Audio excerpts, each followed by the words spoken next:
हर्ष बेनीवाल ने लाइफ में ऐसा क्या किया जो आज वो यहाँ खड़ा है और क्या सही किया उसने लाइफ में। मतलब कुछ तो अलग किया होगा ना उसने जो अलग किया था उसने ये किया कि उसने अपना पैशन फॉलो किया। उसने वो किया जो उसे अच्छा लगा, उसने वो किया जो उसे सही लगा। उसने भेड़ चाल नहीं चली, उसे जो सही लगा उसने वो किया। उसका पैशन क्या था? उसका पैशन था एक्टिंग। उसको एक्टिंग करनी थी स्टार्टिंग से। तो उसने अपना बीसे नहीं थी भाई, कौन कह रहा बीसे उसको एक्टिंग करनी थी। तो उसने अपनी एक्टिंग का पैशन फॉलो किया और वैसे किया कि उसने यूट्यूब, इंस्टाग्राम, फेसबुक पे अपनी वीडियोस बनाई और डालनी स्टार्ट करी।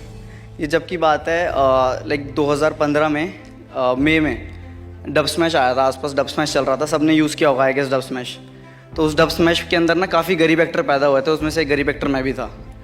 तो उस टाइम की बात है, मैं डब स्मैश पे अपनी वीडियोस बनाने लग गया था। तो इंस्टाग्राम पे मैं अपनी वीडियोस वगैरह अपलोड कर रहा था। तो काफ़ी डब स्मैश के पेजेस भी थे, तो मैंने उनका हैशटैग यूज़ करा कि hashtag dub smash India, hashtag dub smash मतलब वगैरह वगैरह, ताकि वो मेरी वीडियोस अपने पेज पे अपलोड कर दें और लोगों को दिखे कि हाँ मैं एक एक्टर हूँ। मतलब 15 सेकंड 10 सेकंड में जितनी भी एक्टिंग दिखे वो समझ लें। तो ऐसे ऐसे मैंने अपलोड करी वीडियोज़ वगैरह। तो एक दिन एक पेज ने डाल दी, तो उस दिन तो मेरे को मतलब फीलिंग आई कि भाई अब तो तू स्टार है और मतलब माँ अब तो तेरे सारे दुख खत्म, तेरा बेटा स्टार बन गया। उस दिन मेरे पेज पे फॉलोअर्स थे मेरे इंस्टाग्राम पे 250, अगले दिन हो गए थे 260। मैं तो खुश, 10 फॉलोअर्स बढ़ गए, मज़ा आ गया। तो मैंने फिर उसके अंदर एक कॉलम था डब स्मैश के अंदर वाइन्स का। उस वक्त किसी को नहीं पता था वाइन्स क्या होती है, मतलब पता था पर बहुत कम को पता था, और इंडिया में तक किसी ने स्टार्ट भी नहीं किया था। तो मैंने घर पे बताया, मम्मी देखो ऐसे वाइन्स होती है। तो मम्मी कहती तू दारू पीने लग गया? मैंने कहा यार वो वाली वाइन नहीं, दूसरी वाइन समझो। तो उनके पल्ले नहीं पड़ा। तो मैंने सोचा कि ना मैं खुद अपना कुछ बनाता हूँ, और डब करने की जगह मैंने सोचा कि मैं अपना कुछ बनाता हूँ उधर। तो मैंने नेट पे ऐसे एक जोक पढ़ा, बड़ा लेम सा जोक था। तो मैंने उस पर पहली डब स्मैश की जगह पहले एक वाइन बना दी। तो पहली वाइन क्या थी, मैं फ़ोन पे बात कर रहा होता हूँ, एकदम से पापा आ जाते हैं। तो पापा पूछते हैं क्या कर रहे हो? मैं कहता हूँ कुछ नहीं पापा, दोस्त से बात कर रहा था। तो पापा कहते हैं वास्तव में कौन था? मैं कहता हूँ संजय दत्त। वो हाँ नहीं हंसी आई, बस इतना लेम था वो। तो मैंने वो वीडियो डाल दी और अपने पेज प्रोफाइल पे डाली वो मैंने। तो क्या हुआ कि ऐसे ही कोई नहीं हंसा। एक दो दोस्त के कमेंट आए, वाह तूने आग लगा दी, वो भी मैंने उन्हें जस्ट दिखा के कमेंट करो सालो, तब उन्होंने कमेंट किया। तो ऐसे मैंने 2 डब्स बनाए और एक अपनी खुद की वाइन बनाई। वाइन जब मुझे पता लगा होता क्या, क्योंकि वाइन एक्चुअली 6 सेकंड की होती है, 6 सेकंड से ज़्यादा वाली को वाइन्स नहीं कहते, और वो वाइन ऐप से ही बनती थी, अब तो बंद हो चुका है। तो मैंने डाल दी अपने पेज पे और प्रोफाइल पे। प्रोफाइल पे डाली तो यार इतना रिस्पांस नहीं आया, बिकॉज आपकी प्रोफाइल पब्लिक नहीं होती है, सिर्फ दोस्त वगैरह देखते हैं। तब मैंने एक दिन सोचा कि ना मैं पेज बनाता हूँ एक। तो 6 मई 2015 की बात है, मैंने दोस्त को बोला कि ना जल्दी आ जा, सुबह सुबह उठा, मैं लैपटॉप लेके आ जा मेरे घर। लैपटॉप नहीं था मेरे पास। मैंने कहा आ जा, मेरे को पेज बनाना है, ये है वो है। तो मैं बड़े लाखों पैसे छापेंगे, ऐसे करेंगे, ये करेंगे, वो हो जाएगा। कह रहा ठीक है ठीक है। उसको बुलाया मैंने घर, तो मैंने अपना पेज स्टार्ट किया। पेज का नाम मैंने रखा द ब्रेन ह्यूमर। उस वक्त मेरे को ये लगता था कि यार हर्ष बेनीवाल को क्यों लाइक करेगा कोई, तो इसलिए मतलब अगर मैं भी रैंडम देखूंगा किसी का नाम है कि हर्ष बेनीवाल है, नहीं मैं क्यों खोलूँगा उसे, मेरे को थोड़ा कैची सा नाम चाहिए था। तो मैंने सोचा था ब्रेन ह्यूमर रखता हूँ, ब्रेन ट्यूमर से बन गया द ब्रेन ह्यूमर। तो मैंने ऐसे करके नाम सोच के रखा। तो उस पर मैंने 3 डब्स डाल दिए और सब दोस्तों को इन्वाइट्स भेज दिए कि लाइक करो आज, ये है वो है। ऐसे 1-2 दोस्तों को पकड़ पकड़ के लाइक करवाया। तो ये करके मैंने फिर थोड़ा स्टार्ट किया। उसके बाद धीरे धीरे करके स्टार्ट करता था। मैं थिएटर करता था उस टाइम पे। तो मैंने क्या करा, मैं रोज़ वीडियो डालता था, रोज़। ये भी नहीं कि 1 हफ्ते बाद 3 दिन बाद, रोज़ वीडियो कुछ भी बना के डाल दिया। उस वक्त क्या थिएटर करता था, तो अपना बाहर मेट्रो स्टेशन के नीचे बैठ के, जब घर जाना होता था मेट्रो स्टेशन के बैठ के वीडियो अपलोड करी। सब दोस्तों को फॉरवर्ड कर दिए वीडियो के लिंक, भाई वीडियो देखो कैसी लगी, लाइक करो, शेयर करो, कमेंट करो, घंटा दबाओ वीडियो वाला। तो सभी दोस्तों को मैंने ऐसे बोल दिया। तो आधे तो देख के रिप्लाई नहीं करते थे, आधों ने तो पता नहीं ब्लॉग व्लॉग भी कर दिया होगा, अभी तक नहीं पता उनका। तो ऐसे करके ना 1 साल हो गया और मेरे फेसबुक पेज पे सिर्फ 5000 लाइक थे। और वो किसी भी आर्टिस्ट के लिए मेरे ख्याल से बहुत डीमोटिवेटिंग होंगे कि अगर आप 1 साल तक कुछ कर रहे हो और सिर्फ आपके पेज पे 5000 लाइक हैं, तो मेरे लिए तो काफ़ी था। उस वक्त मैं सोचा कि थोड़ा मतलब उस वक्त मैं थोड़ी सी हार मान गया था, सच बताऊँ तो। अब मैं स्टोरी को यहाँ पर थोड़ा पॉज देता हूँ। मैं एक स्टोरी बताता हूँ जो मैंने पढ़ी थी। एक बार एक आदमी होता है, वो जा रहा होता है, तो वो देखता है एक हाथी को ना एक छोटी सी रस्सी से बांधा होता है, पतली सी रस्सी से। कोई पिंजरा नहीं होता, कोई चेन नहीं होती, उसको उस रस्सी से बांधा होता है। तो वो बड़ा शौक होता है देख के कि भाई ये हाथी इस रस्सी से छुड़वा नहीं रहा खुद को, मतलब अभी तक वो बंधा हुआ है, और मतलब इतनी स्ट्रेंथ होती है हाथी में, वो छुड़वा सकता है बड़ी आसानी से। तो बड़ा शौक होता है। तो वो सोचता है कि यार क्या क्या क्या रीज़न है जो नहीं छुड़ा रहा, कुछ तो रीज़न होगा। तो उसके ट्रेनर के पास जाता है, तो ट्रेनर से पूछता है कि यार ये हाथी को आपने बांधा हुआ है, ये छूट नहीं रहा है, तो खुद क्यों नहीं छोड़ के जा रहा है ये, मतलब उस छोड़ सकता है, उसमें स्ट्रेंथ है इतनी। तो कहता है जब हाथी छोटे थे ना, उनको हम इसी रस्सी से बांधा करते थे, तो जब छोटे थे ना उनमें इतनी स्ट्रेंथ नहीं होती थी वो उस रस्सी को छोड़ सके। तो उन्होंने अब माइंड बना लिया, उन्होंने ये माइंड बना लिया कि वो बड़े हो गए हैं अभी भी नहीं छोड़ सकते। तो वो ये सोचने लग गए हैं कि अगर अगर अब हम पहले नहीं तोड़ पाए रस्सी को तो हम अभी नहीं तोड़ पाएंगे, अभी भी नहीं तोड़ पाएंगे। तो इसलिए उन्होंने ट्राई करना ही छोड़ दिया। सेम चीज़ लोग करते हैं, अगर एक बार हार मान लेते हैं, एक बार गिर जाते हैं ना, हम ट्राई करनी छोड़ देते हैं। तो अगर वो 5000 लाइक्स एक साल में मैं सोच के छोड़ देता कि नहीं अब तो एक साल में 5000 हैं, दूसरे साल में 10,000 होंगे, तो शायद मैं भी हार मान लेता। पर मैं उस 5000 लाइक्स को लेकर रोया नहीं, मैं काम करता रहा, मैं कर्म करता रहा, मैंने फल की चिंता नहीं करी, मैं आगे बढ़ता रहा। तो वही चीज़ है, अगर आप लोग भी ये कर हार मान जाओगे एक बार को कि नहीं भाई मेरा कुछ नहीं हो रहा, मैं एक बार ही गिर गया हूँ तो मैं नहीं उठ पाऊँगा, दोबारा उठो, दोबारा मेहनत करो। और जब ये सब पीरियड चल रहा था तो उस टाइम पे मैं बीसीए कर रहा था, और बीसीए से पहले मैं डीयू में था।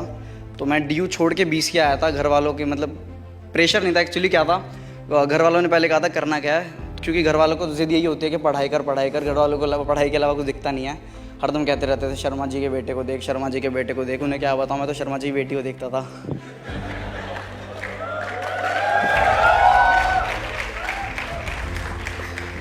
तो घर वालों को ये बोलना बड़ा मुश्किल था मेरे लिए कि अब मैं डीयू छोड़ दिया, मेरे को ये अब बीसीए भी मतलब बीए प्रोग्राम कर रहा था, मैंने बीए प्रोग्राम छोड़ दिया है, अब मेरे को बीसीए भी छोड़ना है। हिम्मत नहीं थी, पहले साल में रियलाइज़ हो गया था कि नहीं होगा। तो जब दूसरा साल आया ना, तब ये रियलाइज़ हुआ कि यार घर वालों की फ़ीस तीसरे साल में वेस्ट नहीं करनी मेरे को, इतनी अकल थी मेरे में। तो मैंने घर वालों को, मम्मी को पहले जाके बोला, मम्मी कि मेरी 4 बैग आई है इस वाले सेमेस्टर में। मम्मी वहाँ पे मेरी 4 बैग आई है सेमेस्टर में। मम्मी तो ये क्या, ये तूने मंगलवार को अंडे खाए थे ना इसलिए हो रहा है। मैंने कहा क्या बात कर रहे हो यार, नहीं पढ़ा मैं इसलिए हो रहा है। मैं सही में नहीं पढ़ा था, और मेरे को पता था अगर मैं पढ़ भी लूँगा तो मैं नहीं कर पाऊँगा, क्योंकि मेरे पल्ले नहीं पड़ता था, फैक्ट बता रहा हूँ। उस वक्त फिर मेरी मम्मी ने बोला देख ऐसा है, तू अपने पापा से बात कर ले, और अगर वो बोलें तो ठीक है। और फिर मेरे को पता था मैं अगर बीसीए करूँगा तो मैं वीडियोज़ नहीं बना पाऊँगा, और वीडियोज़ बनाऊँगा तो बीसीए नहीं कर पाऊँगा। मेरे को एक चीज़ चूज़ करनी थी, और मेरे को वो चीज़ चूज़ करनी थी जिसमें मेरा मन था, जो मेरा पैशन था। तो मैंने पापा को जाके बोला कि पापा कि मेरे से ना मेरे को बीसीए नहीं करनी अब। तो मेरे को ना बड़ा शॉकिंग आंसर मिला उनका, जो मैं एक्सपेक्ट नहीं किया था ये बोलेंगे। पापा ने सीधा मेरे को बोला बेटा देख, तो जो करना है कर, बट अपने पापा का नाम रोशन कर दियो। उस वक्त मेरे को लगा यार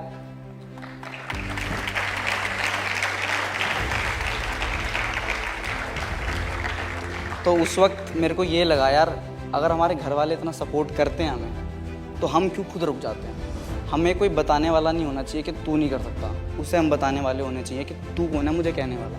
जब घर वाले मेरे साथ है, जब हम खुद पैशनेट है काम के लिए, जब हमारे सब कुछ अच्छा हो रहा है, तो हम क्यों रुक जाते हैं काम के लिए। तो मैं नहीं रुका, मैंने फिर काम करना अपना और चालू किया। और अगर आप काम चालू करते रहते हो तो ऑब्वियसली बात है आपके लाइफ में फेम आता है। तो थोड़ा बहुत मेरा भी आया टच वुड। तो फेम के साथ अच्छी चीज़ें भी आती हैं, नेगेटिव चीज़ें भी आती हैं। नेगेटिव नहीं कहूँगा, थोड़ी कम अच्छी कहूँगा। पहले मैं ऐसे ही चड्डे में घूमता रहता था स्कूटी पे, अब नहीं घूमता मैं।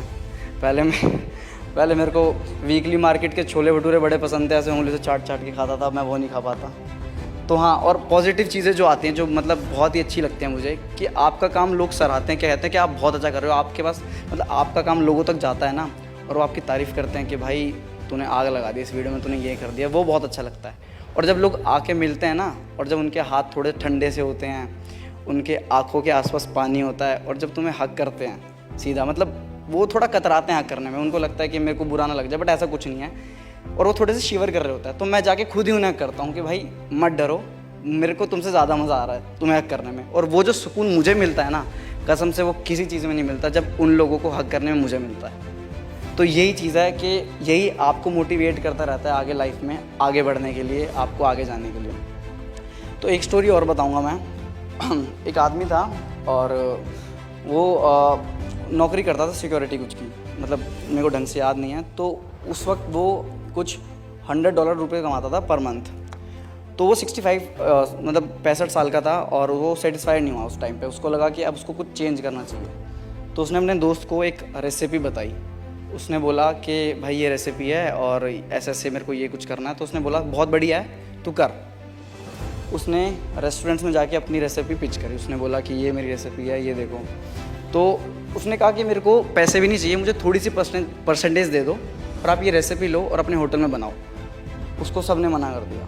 उसको एक नहीं 1009 लोगों ने रिजेक्ट कर दिया। उसके बाद जो 1010वां उसने प्रपोज़ल रखा वो एक्सेप्ट हो गया। उस दिन KFC चिकन बना। 65 साल की उम्र में उसने एक नया चीज़ स्टार्ट करी, इतने रिजेक्शन के बाद भी। तो जब भाई कोई इतना बड़ा आदमी होता है वो हार नहीं मानता, तो हम क्यों हार मान लेते हैं इतनी जल्दी लाइफ में।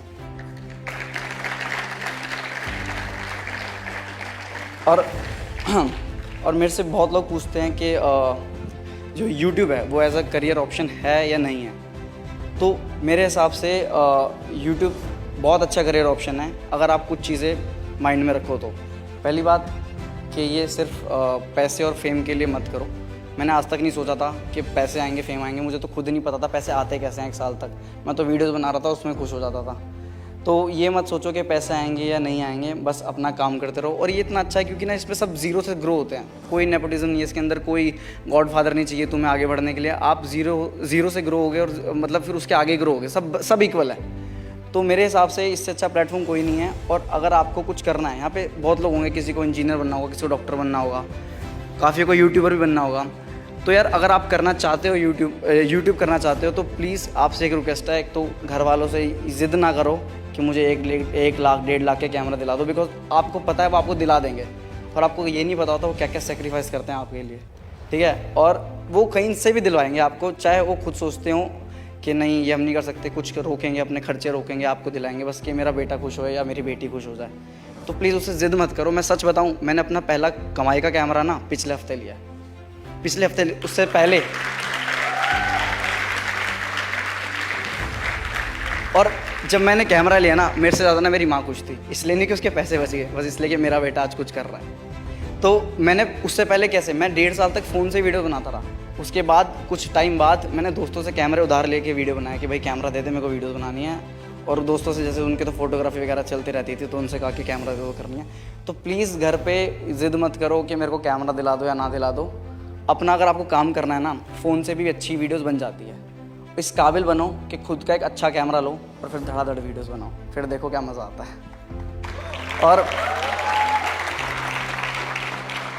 और एक बात और कहूँगा कि यार जो फैमिली और फ्रेंड्स हैं, इन्होंने इतना सपोर्ट किया।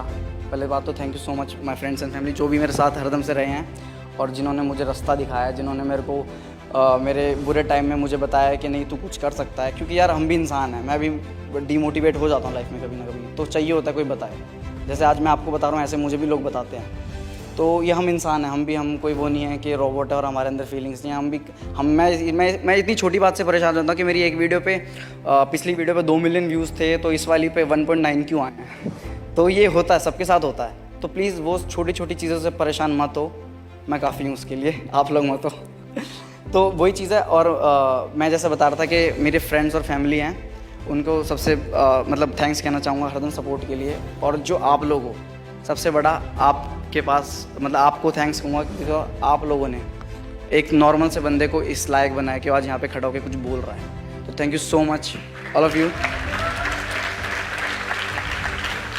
अगर आप नहीं होते ना, सच बता रहा हूँ, मैं नहीं होता, और ये फैक्ट है। क्योंकि जो लोग आप हो ना, मतलब जो कुछ हूँ ना, वो आप लोगों की वजह से हूँ। बस थैंक यू सो मच दिल से। बस ऐसे ही सपोर्ट करते रहो, ऐसे प्यार करते रहो, और जिसमें भी टैलेंट दिखे ना उसे सपोर्ट करो यार। आप लोग वीडियोस देखते हो, लाइक करो, शेयर कर दो, आपको कुछ नहीं जाएगा। मैं सिर्फ मेरी नहीं, जो भी आपको टैलेंटेड लगे, जिसमें भी आपको लगे यार नहीं ये बंदा कुछ कर सकता है, आपको नहीं पता वो किस फेस से गुजर रहा है, आपको नहीं पता वो कुछ मेहनत मतलब कुछ बनना चाहता है लाइफ में, उस पैशन को समझो, ठीक है। सोच के देखो, अगर मैं होता ना तो मैं उस जगह होता तो कैसा लगता कि कोई नहीं आपको सराहा। और क्योंकि हेटर्स भी बहुत होते हैं लाइफ में, तो प्लीज़ लोगों को सपोर्ट करो। जैसे आपने मुझे करा, ऐसे औरों को भी करो, आपको भी कोई और करेगा। Thank you so much, that's all, I love you.